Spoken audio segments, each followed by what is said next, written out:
Hello and welcome to Champion Your Culture, the podcast where we dive deep into the heart of leadership and organizational culture. I'm Ryan McCarty. And I'm George Rogers. Together, we're here to guide you on a journey of personal and professional growth. Every week, we bring you insights, stories, and strategies to help you and your company thrive in today's dynamic world. So whether you're leading a team, running a business, or just eager to make a positive impact, you are in the right place. Let's jump right into today's show and champion a culture of purpose and passion. Welcome to Champion Your Culture.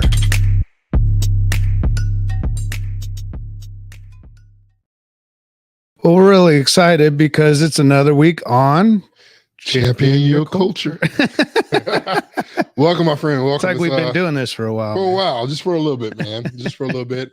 I'm excited about being here. Somewhat excited. It's kind of like I'm excited because I get to see you and be with you. Well, you were in Florida, though. But I just came back from Florida 24 hours ago. So it's a little Tampa area? Tampa. Yeah, it was love beautiful. that area. Clear water. Went over to St. Petersburg. Just kind of traveled around a little bit in that little circle area and enjoyed the nice 65, 60. I'll take it, yo. Indiana's sunshine. not been so great lately. No rain, so it wasn't. We've been doing a lot of rain. Did you get sun? Oh yeah, I took the shirt off and everything. You can't tell. I got a little bit of sun. I would love that, yo. I need to get in the sun, get my feet in the sand. Matter of fact, after this podcast, I'm gonna go online to start looking because my anniversary is coming up. Yeah, you gotta plan something. Yeah, I think this year is 26 years. Yeah, but it's not 26 yet. I remember last time. That's Charles true. Like, we ain't been married that long. Don't brag. You got to earn those days. You got to earn those months. I don't even get the leap years or nothing. You don't get no credit. I don't get no credit for leap years. You got to wait till the actual day for it to happen. So you 25 plus. All right. You about 25, 300 and 25 and a half. Like when I was a little kid, I'm days or 5.5 years old. How come we don't do that now? Yeah, I'm 47 and a half. And celebrate that. Yeah. You can celebrate. We should have a half a year birthday. Well, then, let's talk about this. We have half a year reviews, anniversaries. You got to celebrate it all. You can't just celebrate one thing. You got to celebrate all things. Yeah. Every month. Every month. Like today is my birthday. I'm, 41 and how many ever days? I should ask Siri or something. Every day is your birthday. Every day is a birthday. That's right. That's awesome. That's right. How was your last week? You were in DC. Yeah. Speaking. Shout out to Teradata. Yeah. Teradata. Great group of leaders. Thank y'all for having and returning my friend Ryan safely. They were ready to return me now. Yeah. No, it was great. Made some new friends. Made really great connections with a group of people that care about the world and care about their work. One of the thing that I kept coming to is my hope for the Teradata leadership. And that was this. I said it this way. My hope for you is that from this day forward, you'll always see your work as more than a job or a career, but as a calling to bring your soul to work. So that you, your team, and the business can be profitable and have a sense of purpose. Yeah. And we're having some technical difficulties with Sean, so stick with us. I believe you can still hear the audio, but there is some issues with the video, and we'll do that. Try to be working on that. If it doesn't work out, we'll keep on going, man. I guess we'll just keep on going. We'll work it if it work it. Yeah. On that. And so, have that trip. We've got a lot more coming up, and we're excited about as well, with some conferences on the upfronts, as well as excitement with our 2-day certification. So shout out to that. Shout out for those who are going to be joining us on that. February 27th and 28th. Yep. Got some slots open. So if you're interested, and I want to do a call to action. This is a cheap promo and a plug to this, and it's not necessarily cheap. It's very expensive because we are powered by Culture Good. Right. But we do want to encourage those. We're looking for anybody that's champion people. Yeah. Champion the culture within the workplace or have a desire to do so. This 2-day training certification is really for those who are saying, listen, I want to bring some fulfillment. Mm-hmm. I want to enhance our engagement and take it to another level. This 2-day certification is going to do all those things to empower you to equip you to really do that thing, to really Yeah. take it to a notch where it's beyond just a workbook and we're talking with you. We're actually putting our hands to the plow with you so that you Yeah. can go back with a playbook Yeah. that you'll be able to work. Yeah. I really love this idea because it's one thing to have an outside group like ourselves to come in and consult you on your culture and work with your teams. And we do that. That could potentially be a 2 year engagement, but the 2 day engagement really creates an opportunity for those internal change makers to come in and have a profound impact on the business in a way that, you know, at the end of the day, it's easy to lose track of your culture when you have so many other things going on in the business. And it's really important to have a strategy that people can collectively follow and that they know as a group that we are moving in this direction together. Yeah. And when we don't have that within the organization, it leads to a lot of confusion, a lot of uncertainty in terms of what are we doing here? And why are we doing it? You know what I'm saying? Like, and so those 2 days really, like you mentioned, are really, it's a great opportunity for change agents, those that do want to champion people and want to see their work as more than a job or a career, right? But they feel that sense of calling and they feel that sense of coming together around something that everyone can collectively work toward together. Yeah. You know, we talk about how we're better together. People use that as a phrase a lot, you know, but it's true. And I think we're also better together as culture champions when we have other like-minded kind of leaders within a network that we're connected with. And we have some exciting announcements around that coming up this year. So yeah, a lot of cool stuff happening. And, you know, hey, at the end of the day, we're here to help. And so if we can be of a help to your business and your organization in terms of growing and developing the kind of culture that you love and that you want to see more of, that's what we want. You know, it's a question I'd ask for you, George, and that is, what do you want to see more of in yourself, your team, and your business this year? Right. And whatever that is that you want to see more of, that's your goal. Right. That's your objective, whether it's self-leadership for you, team leadership for your team, overall enterprise leadership for the business. What do you want to see more of? You know, do you want to see more of a culture of trust? We're talking about that today. Do you want to see more work-life balance or harmony within your life, within your team? So what is it that you're really hoping to see more of? Yeah. And then getting from the hope state to the doing, because there's a difference between dreamers and doers. Right. Doers are dreamers, but not all dreamers are doers. You know what I'm saying? It's like that leadership management thing. Yeah. All leaders manage, but not all managers lead. All dreamers aren't necessarily doers. And it's one thing to have a vision of what you want for the future. It's another to have a plan to get there. And we would say that a leader without a plan is just simply someone taking a walk. Right. You know, but once you have a plan and a direction, you know, that's what we're hoping to do. Is our hope is that we find other organizations that care about their community, care about people, and are willing to invest in themselves and also in their community to see that collectively their entire organization has more than just a stated list of values on a wall in the break room somewhere that no one's paying any attention to. It's become wallpaper. Yeah. But like really people are in it together. Yeah.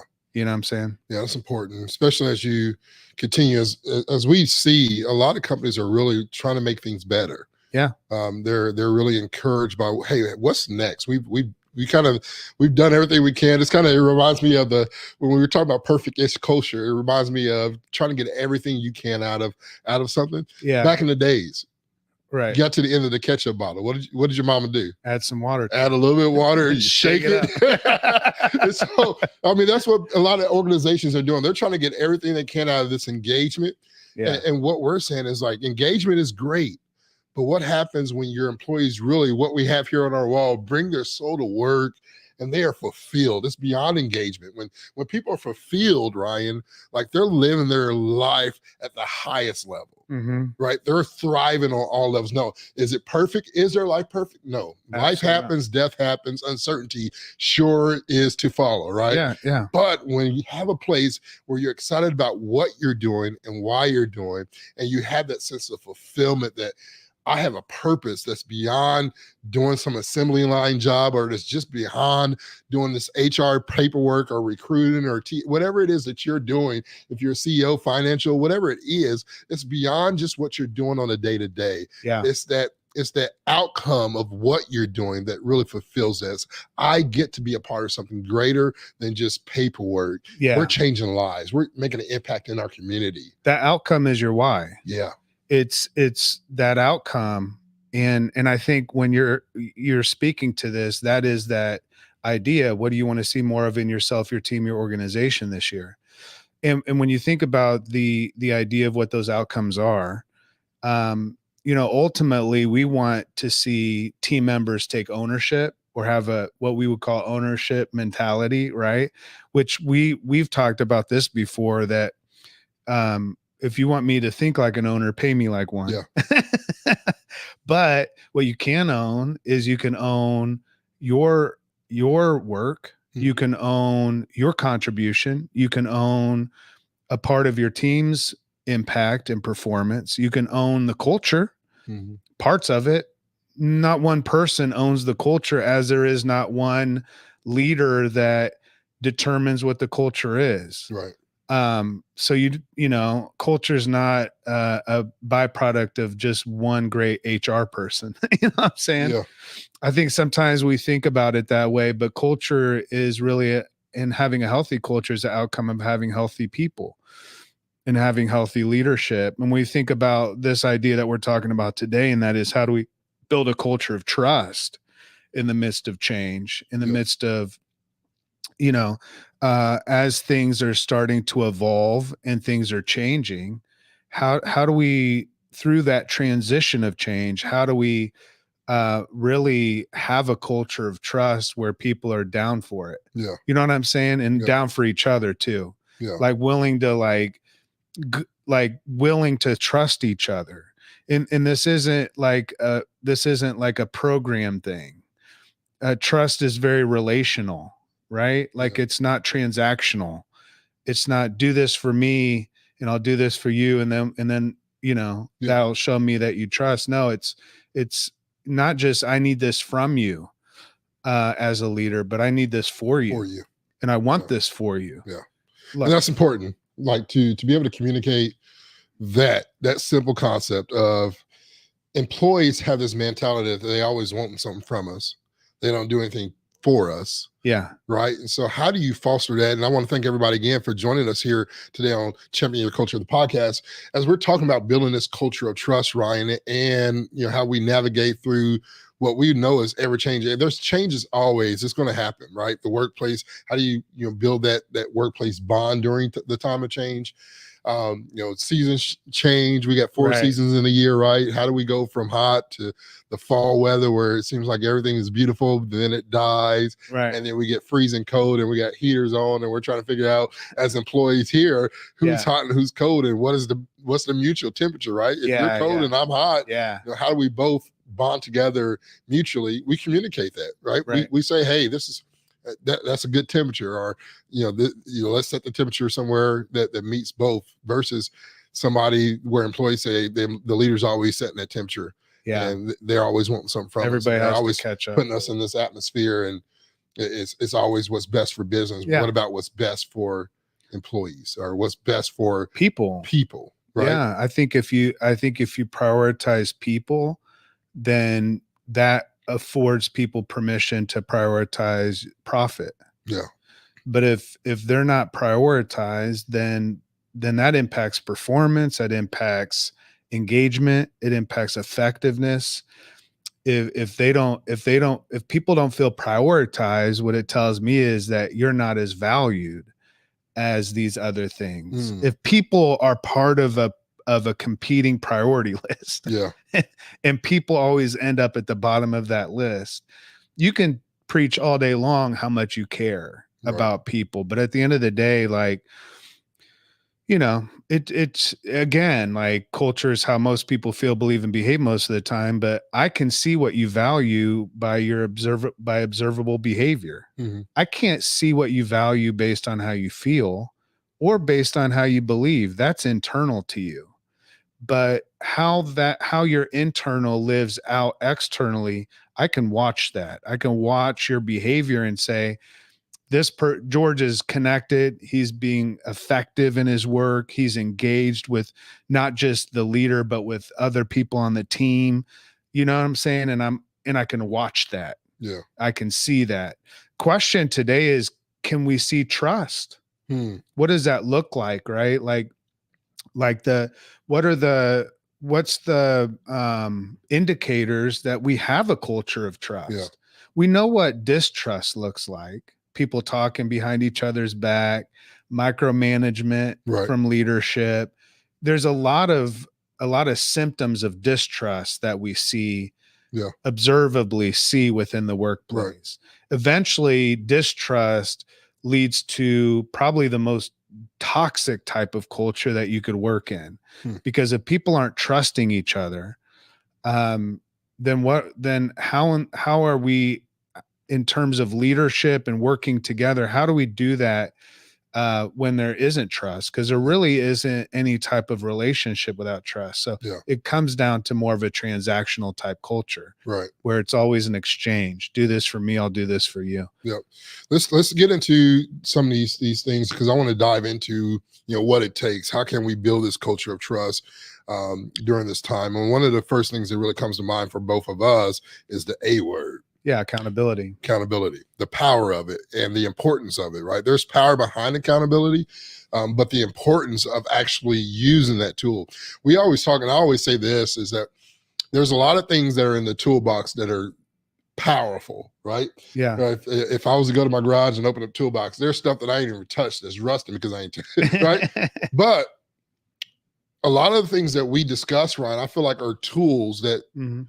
they can be effective if properly used, right? It's Sure. the difference between using a hammer for a nail versus trying to use a hammer with a screw, right? There's something different there. You got to have a different form of a tool or Yeah. that's used. Like, accountability can be used and effective within the workplace, especially when dealing with fostering this trust level, having accountability, but it's got to be used properly. It can't be used one way and not use the same for something else.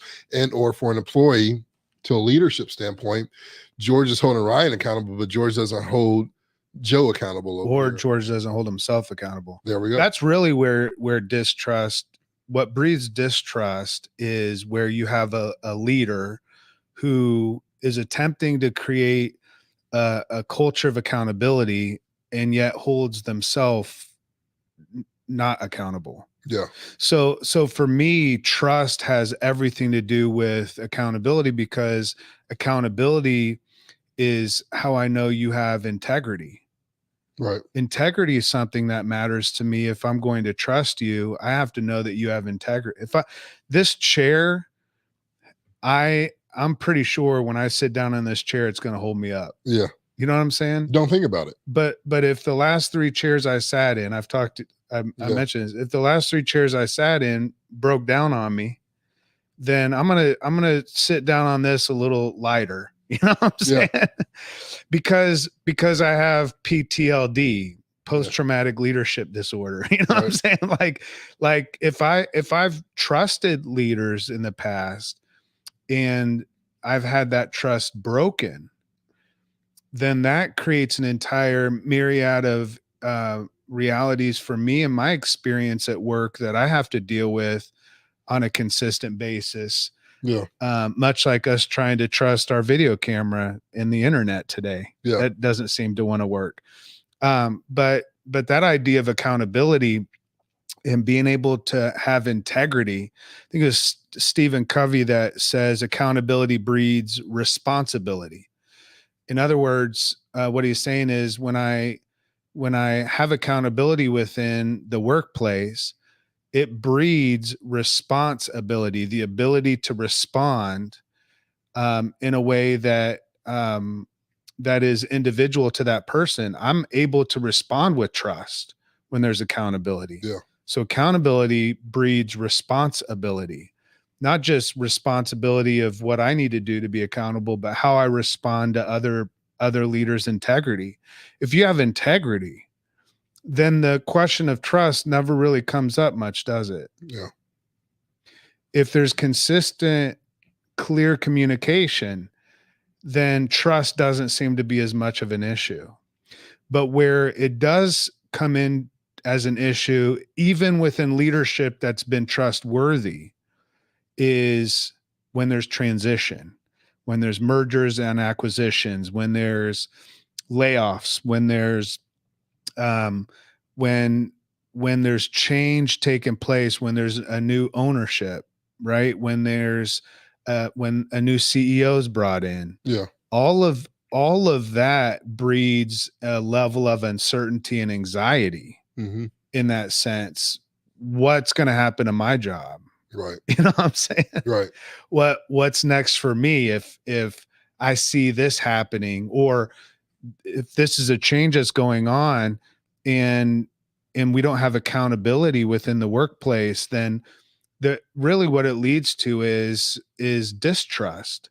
It leads to skepticism. It leads to a lack of my ability to respond to you as a leader. I don't have the responsibility Mm-hmm. unless you have accountability. Right. And accountability is not a one-way street where leaders hold people accountable. Yeah. It starts by leaders holding themselves accountable. Yeah. That's where a culture of trust begins and ends, Yeah. with leaders holding themselves accountable. But if what you say in front of people is different than what you do behind the scenes, then yeah, I mean, there's no way to build a culture of trust Yeah. when we're not being trustworthy. Yeah, it's that, and it's also embracing that transparency of it too. When you speak of their responsibility, the response, and my ability, that merge of those words there. We always like to add words and break down words and things of that Yeah. nature. But my response to your ability to be someone of integrity Yeah. through what you say we desire, right? So we're saying we want to foster a culture of trust, right? I'm going to hold you accountable to that. Right. That fostering trust means that it's not just you demanding from George, the employee, or from somebody else. It's saying, hey, I'm going to show you what it looks like, and I'm going to be an example of this. It's not, we're not just doing this as a program. This is who I am. Yeah. Right? It's not what I do. This is just who I am. I am a person of accountability. And so you're aligning yourself and really taking charge. Yeah. That I promise, it goes back to all our 5 promises, right? How they align to those things. I promise that I'm going to be a person of accountability. Yeah. I'm going to be able to take the same constructive feed forward, Yep. right, that I give to you. Yeah. Whether it's constructive criticism, if that's the word y'all want to use. We have different words. So I'm like, I want to make sure that people understand what I'm saying.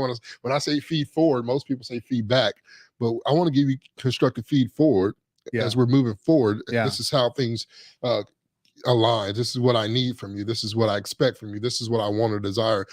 Vice versa, right? What do you need from me? What do you expect from me? What do you want? Yeah. Like, what can I give you? Yeah. Do I have the needs?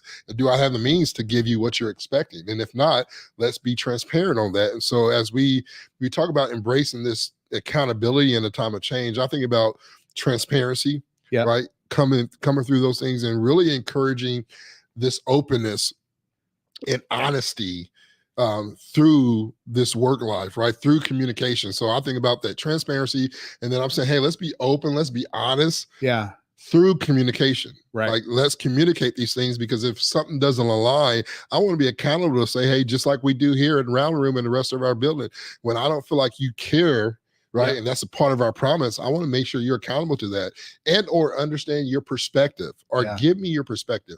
If I don't deserve it and I need to make sure I go back to my little thing, just make sure there's some communication. Like, hey, I felt this way from my perspective.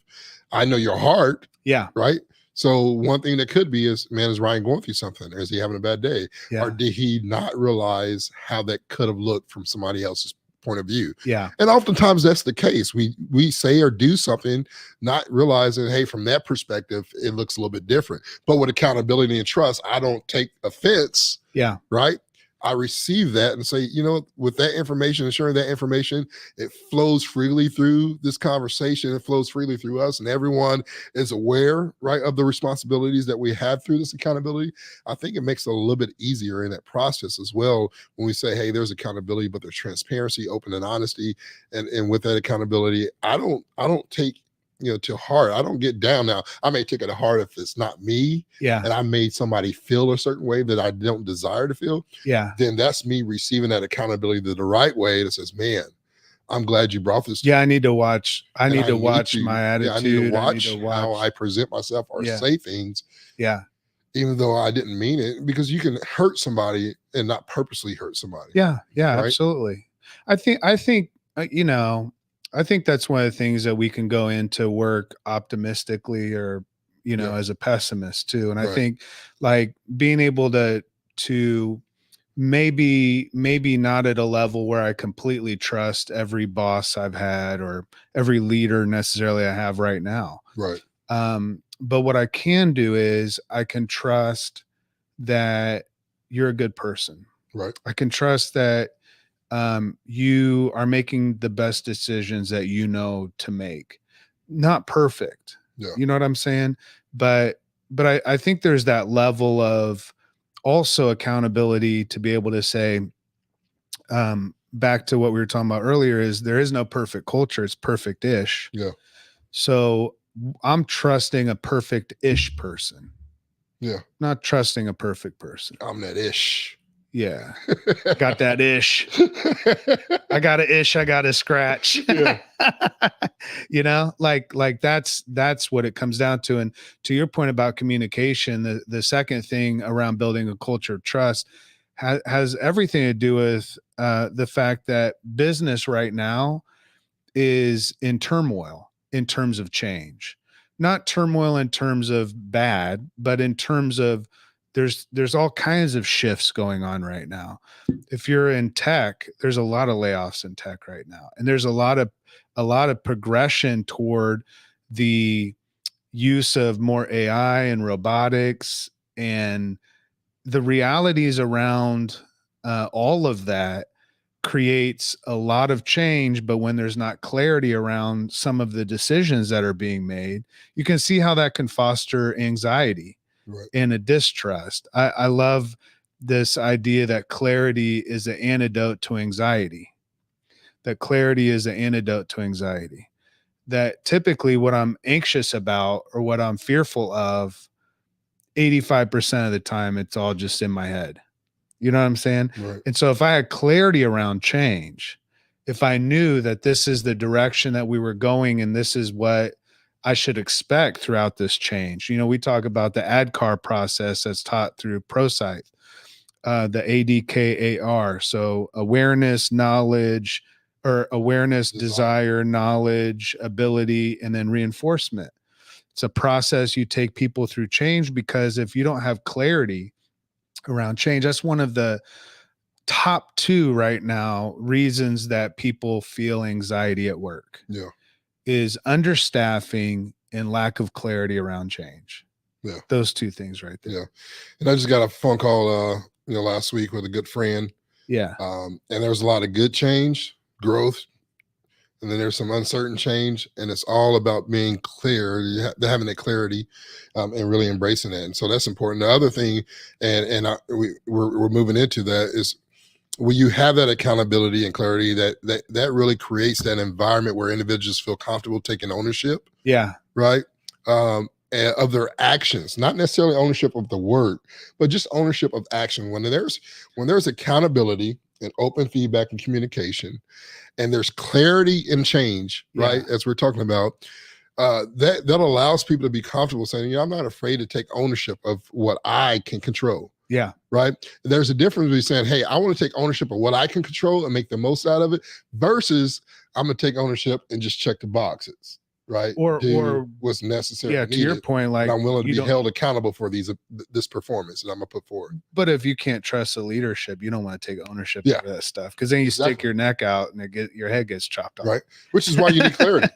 Which is Right. why you need clarity, right? Yeah, So like talking about the importance of that transparent communication and addressing the need to be clear in communication during those organizational changes. mhm. That's something that's number two that that we focus on when it talks about how to foster this culture of trust. Number one, accountability. Mhm. Number two, we're saying clarity and change. And I would say with clarity and change in the open dialogue, consistency. Ooh, So when you think about integrity, so this chair, yeah, if this chair fell apart every once in a while when I sat down, yeah, I wouldn't trust it. yeah, I want to see consistency, yeah, and what it comes down to in terms of a culture of trust and building that up through change and transition, which a lot of our organizations and industries are going through right now. It's going to come down to is there clarity around change, and is it consistent? yeah, You know what I'm saying? Like, is it just like, okay, we talked about the change 3 months ago. Why do we need to talk about it now? yeah, You know what I'm yeah, saying? I would say as change is happening, if you're not tired of talking about it, you've not talked about it enough. yeah, Because the moment you're tired of talking about it is probably the moment, very close to that moment, that people are actually catching on. yeah, You know what I'm saying? Because a lot of times as leaders, we know why change is happening. We know why we're making these decisions or why the organization is. And we've been kind of mulling over this stuff for a couple months. And then we just like share it with people. These are the changes that are happening. This is what's coming down the pike. You need to be aware of this. And we stop at awareness. yeah, We just make people aware and then we leave them. You know yeah, what I'm saying? yeah, yeah. That's true. I'm over here thinking, as you, especially you're talking about the cheer. I'm like, man, is one of our cheers about to fall? But when you think about something that's not consistent, Yeah. it's a lack of trust that's the issue, right? Yeah.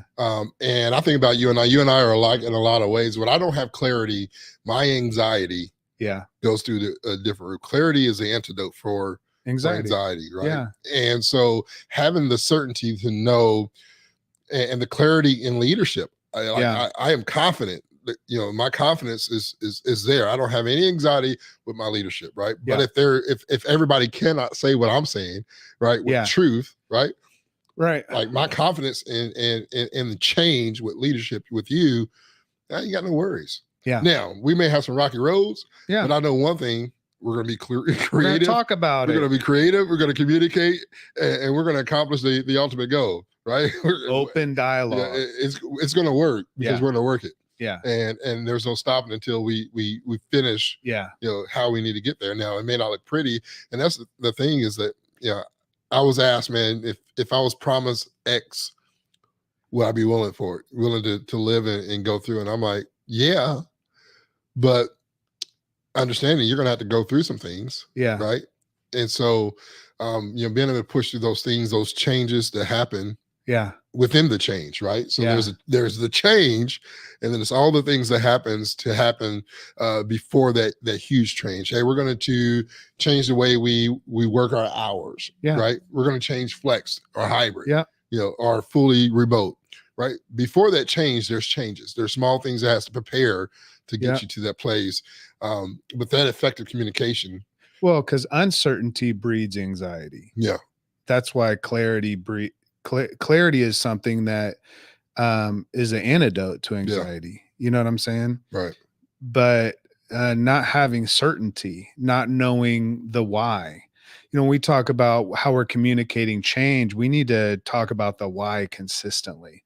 Why is this change happening? What is our hope through this change? What is our expectation for the difficulty? Because as change happens in an organization, that causes change to happen within teams, and that causes individuals to change. Yeah. Like when we go through change, we do. Right. We change too. Yeah. And so I think it's really important that we respect and honor people that we're asking to go through change with us. Yeah. So we're saying change happens through us, not to us. Yeah. Like you said, Yeah. it becomes part of who we are and what we're doing. We change internally. We do more than change, anything. right? I mean, Yeah. when we go through changes, to your point, like the change from flex to hybrid or Yeah. whatever it is, that changes my rhythm in life, because now I have to consider whether I'm going to be home with kids, blah, blah, blah. After 3 months before that, the company was saying, yeah, we're going to go full flex. Yeah. But now it's changing again. See what I'm saying? Yeah. That's another thing. The one thing that can't be consistent is too much change.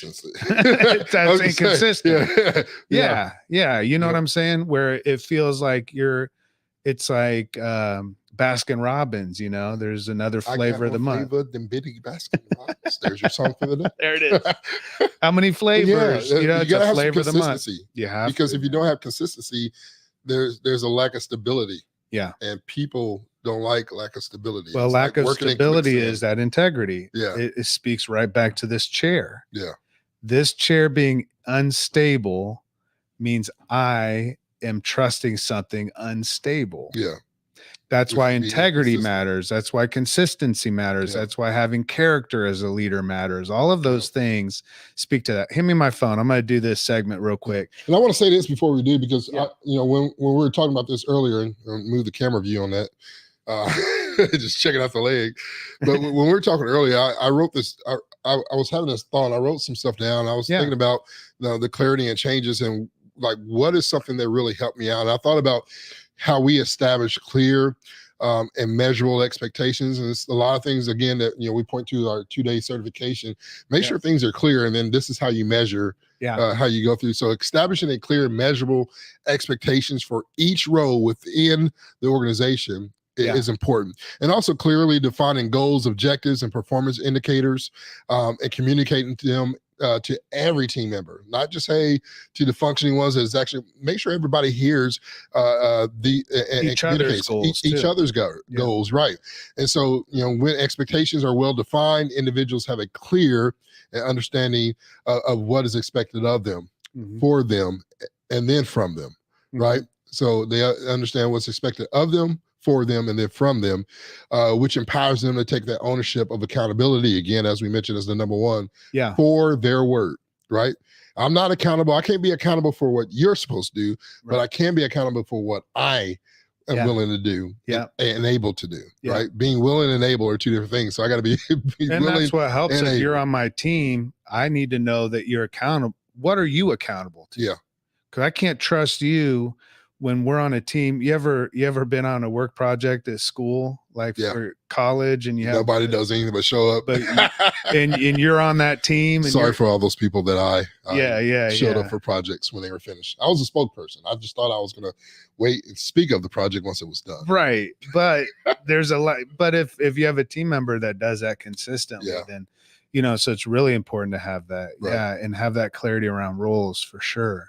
Because if I don't know what my role is, I don't know what's expected of me. I mean, it plays hand in hand, Good stuff, man. Yeah. You ready for this break? What is it? This is going to be a Come On Man, powered by Culture of Good.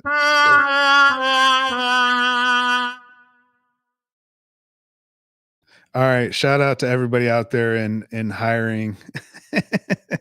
This was on anti-work on Reddit. And so this is a response. Somebody applied for a job, and this is the response they got. You ready for this? All right. I want you to know whether this is acceptable or not. Thank you for your interest in our position. It's easy to just push an apply button and fling your information to as many opportunities as possible. But with that ease comes a less effective outcome, and that's not what we're looking for.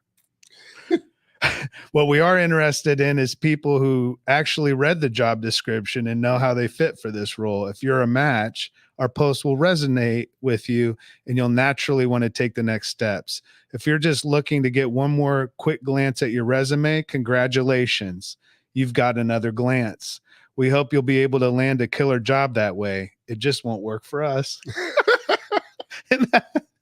They dogged him, yo. You know what's so there's a little pro and cons. I love the transparency. It's real. It's open and honest. Like, hey, this is what we're looking for.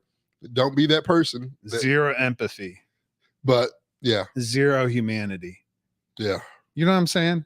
Come on, man. Come on, man. I'm going to throw that back on.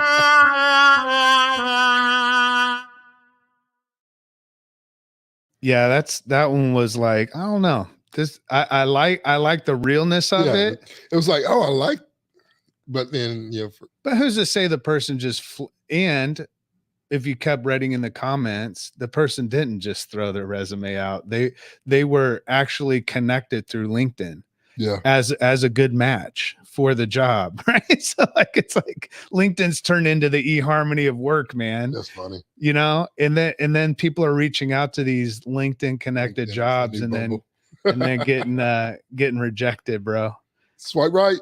Yeah, they're getting rejected. But that would be interesting. I wonder if I have to look. I'm sure there is an HR tech company out there where you can kind of just swipe right or swipe left for a job. Oh, I'm sure. Yeah. See if you match. If not, yeah. Any software tech companies out there that want to. Well, it's not the swipe left or right, but that's essentially what LinkedIn, I guess, is doing. Yeah. You know, so then you might get 100 different connections. And of course you put your resume out to all of them. You know what I'm saying? Yeah. So never know. Yeah, I mean, hey, you know, it's there's some honesty with that message for sure. Yeah. There was I mean, in a sense though, you're going to get what you're going to get. You know exactly what you're going to get. That's a reflection of somebody on the leadership team, right? Or at least an HR manager. Yeah. Maybe once you get a job there, they don't have an HR, and that's just right. It just kind of hit me a little. I ain't gonna lie, you should have seen some of the posts that I posted when I didn't have a clue. Yeah, you know, it was just downright straight to the point. Yeah, so maybe that was you. It could have been. I'm not denying or accepting my past. It's plausible. But there's a 40% chance. So the first two, in terms of building a culture of trust, especially through change, is going to be the power of accountability. We talked about clarity and change and consistency around that. Open communication that's consistent, open dialogue, all of those things during times of transition are going to matter. The last is really one of our promises that I love, and that is, two of our promises: authentic connection. Yeah. And if you think about connection, it's easy to connect to people on a surface level, especially at work. But authentic connection goes a little further in terms of how do we practice empathy to the point of that message. Yeah. The lacking of empathy to someone that's probably trying to, you know, it's not like they're just sitting around not looking for a job. They're putting effort toward it, right? And maybe their effort doesn't hit the expectation or whatever. Mm-hmm. But in terms of authentic connection and relational leadership, last week when I was in DC, I talked about shifting from transactional to relational leadership. And we talk about that quite a bit, not just wanting something from you, but wanting something for you. And having an authentic connection with leadership, having authentic connections with each other. When we have that, it fosters trust. It provides the ground where trust can grow out of, because we can be clear about changes that are going on. We can have accountability, but if we don't have authentic connection with people, it honestly, it leads to that skepticism and distrust. Yeah. And so to be able to build trust, we have to build relationship. It really, all business comes down to sales. All of it comes down to relationship. Right. It's all about, and their relationship's all about communication, right? Being authentic in your communication, not faking. I think about this, Ryan, and most people know our story. And if you don't, you know, I met Ryan when I was 10, he was 16. Yeah. And one of the things, especially where I come from in Hallville, shout out to Naptown, in Hallville, Indiana. One of the things that was real, right, in our community, Black inner city area, was whenever somebody white would come in, not of color, however you want to address it. I'm not HR fully to the depth, so I'll just like to be blunt and honest, kind of like the job posting. You can call me white, brother. But whenever, or as my mom, you know, Deborah, my mom would be like, they ain't white, they peach. They got some color. That's what my mother-in-law calls me, a Ritz cracker. Yeah, a little peach. Got a little color. But whenever somebody Yeah. that didn't look like us, Yeah. right? That was our mindset. You don't look like us. Will come in, but will try to act like us. It was weird. Yeah. It's like, you're not being real. Like, Yeah. don't wear the clothes we wear, talk the way we talk, or try to eat what we eat when you leave this place. And you ain't living it. You ain't living it. Like Yeah. and it was crazy because as I got older and I was a part of that and even became a leader within the community, one of the things that really struck me is that kids genuinely, even to this day, if you're a mom or dad, your kid can see right through your fakeness, right? If you're not being authentic and you're not being your natural self, the kid will see that, right? Absolutely. Mom, what's wrong? Dad, what's wrong? I can see something. Nothing's wrong. That kid sees that. And if they can't see it, they feel it. Yeah. Because the energy that you've always given is not there. It's lacking. Yeah. Right. So when I think about that, being authentic, when I met you, Ryan, the reason why I connected with you is because not just because we came from a seminar. I didn't know your background. We didn't even talk about that, right? You wasn't ready for that to be open yet. Yeah. Right. But what was genuine was the connection that I feel like he understands, not just because he can relate. Yeah. Or refake, as we used to say. You could either relate or refake. Yeah. And act like you can relate.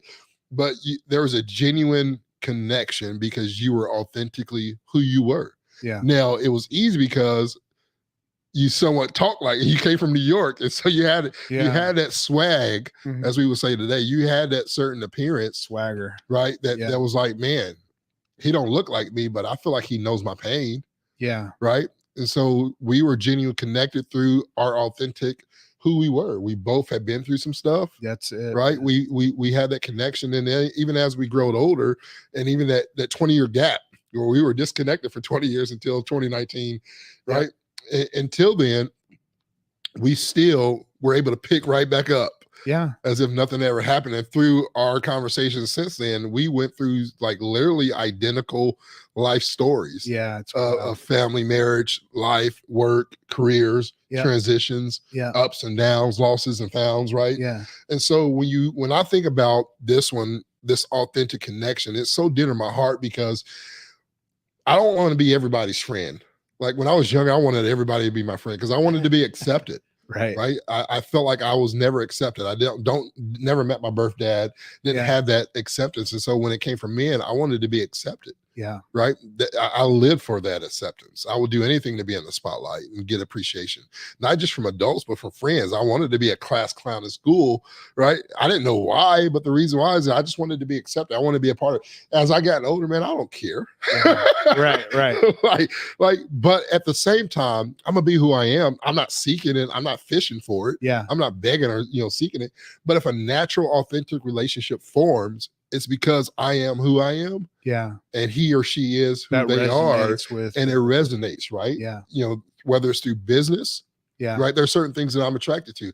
If it don't make dollars, it don't make sense. That's one thing that I want to be connected to something that's going to grow me financially. Right. It's the things that I want to have growth in.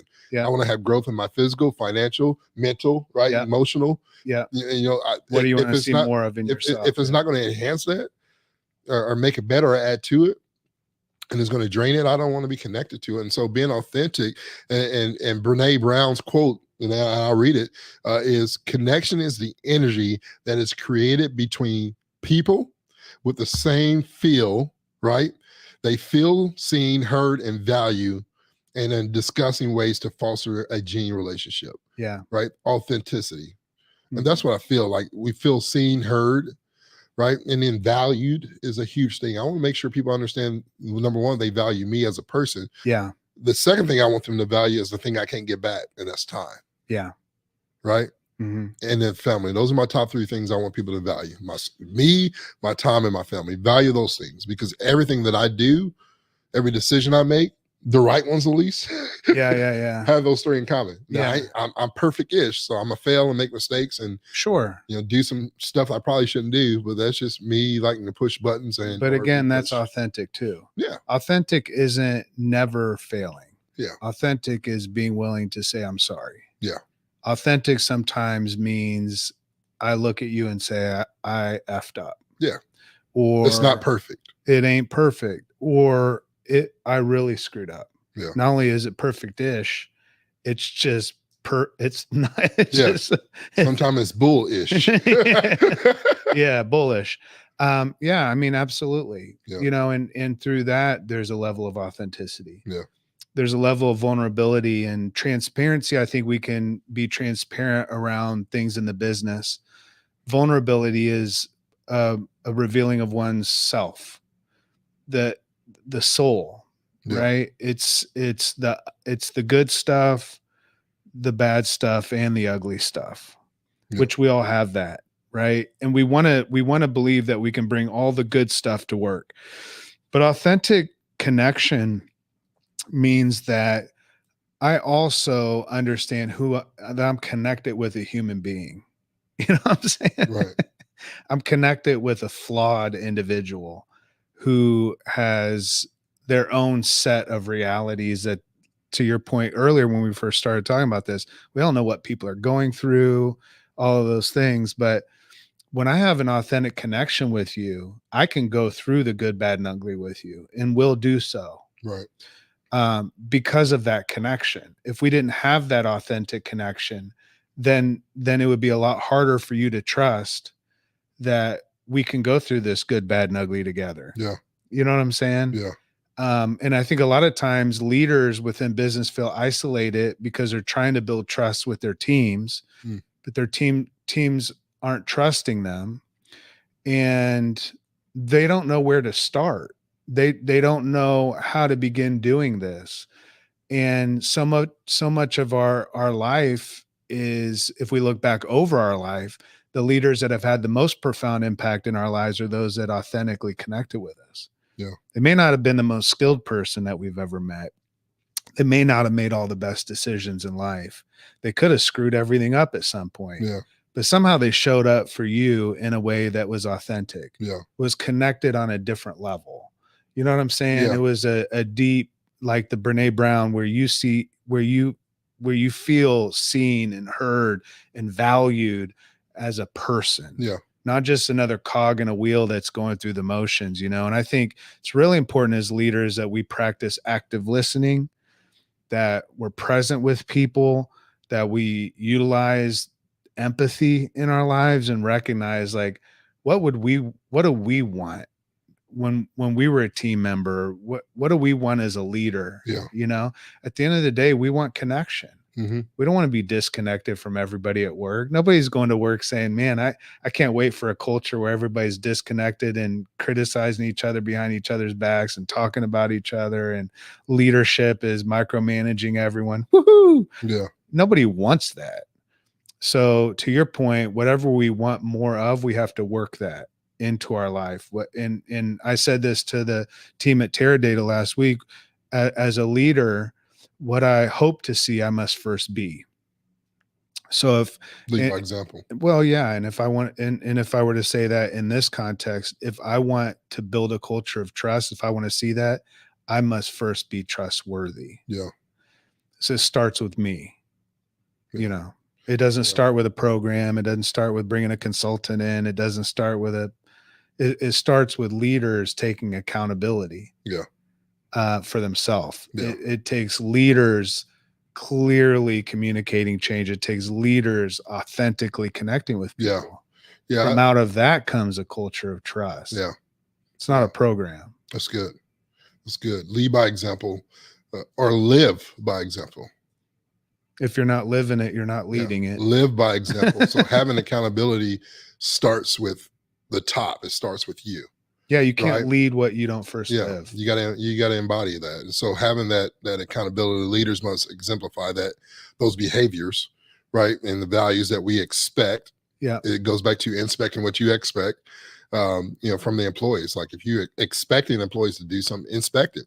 Yeah. And did you give them the resources, the practices, the strategies, the teachings, the development Yeah. that you're expecting? Because not everybody comes in ready to roll the way you want to roll, right? So you got to be able to demonstrate those accountabilities in your own actions and in your own decisions, right? Not just in the actions, but also in your decisions to be able to do that and hold yourself to that same standard, I think is the thing that lives in both, right? So not just lead by example, let's live by example. Let's embody and foster that ourselves, because whatever's in you eventually is going to come out of you. Like the realness is going to come, right? You can only fake it till you make it so long, and it's going to be that you're going to fake it till you make it, and what the make it part is your reality. Like you're going to fake it until you make it, and if you can't make it, this is what they're going to get.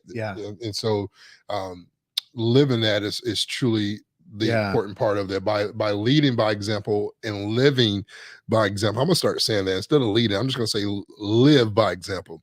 You'll inspire others to embrace that accountability, to embrace that functioning communication, right? That you're not just overly communicating. You want to be clear about your communication, and making sure that you're creating that culture that you desire, that everybody takes responsibility for their contributions and expectations within the organization's success for what you truly want to establish within the workplace. I think we've said it all, man. Yeah. I love this idea that you're not leading it unless you're living it. Yeah.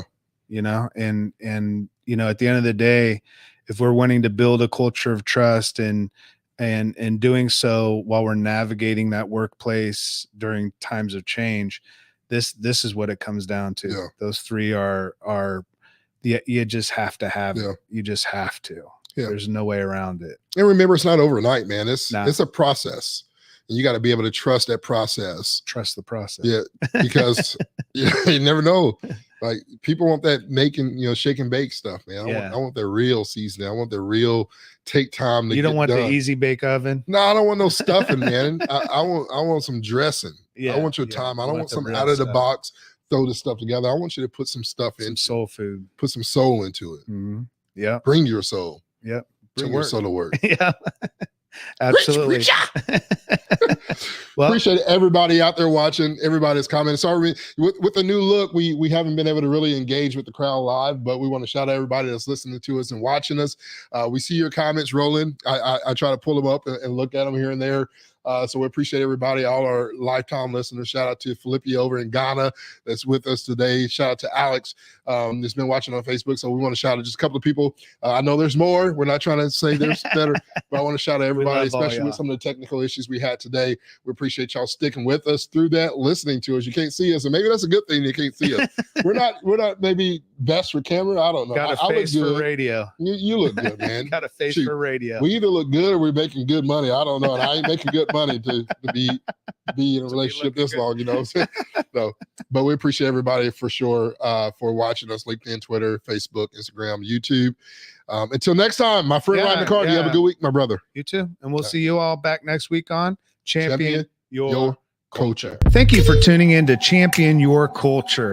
We hope today's episode has sparked new ideas and inspiration for your journey in leadership and cultural development. Building a culture good is a collective effort.